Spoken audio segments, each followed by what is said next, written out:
naman!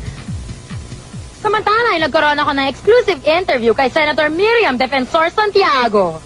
Well, let me begin by saying, I'm ecstatic, euphoric, supersonic, JJ Fa, we are here to rock by your presence, madam. First, we make a very humble comment about your opening spiel. You were speaking very, very quickly. You were using very abstruse language. And all I want to know from you is, what did you eat for breakfast today? Oh, I actually ate death threats for breakfast.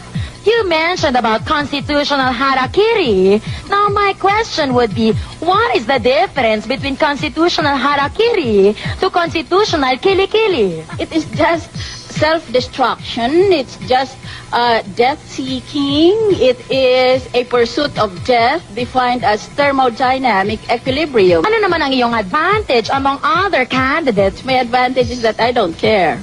I'm a happy moron. I am following the poem that was written by a very brilliant man. I might recite it with your indulgence. Oh, sure, madam. My pleasure. The happy moron. Behold the happy moron. He doesn't give a damn. I wish I were a moron. My God, perhaps I am. Oh, that's fabulous, madam. I wish I were a moron. Ano naman ang mga masasabi mo sa lahat ng mga nahihiya sa'yo? I have 3 words for you. Nek-nek nyo. I have only one word. Die. Pinakahuli kong question para sa'yo. Sino ang mas maganda sa atin dalawa? I think it's me. But I lied.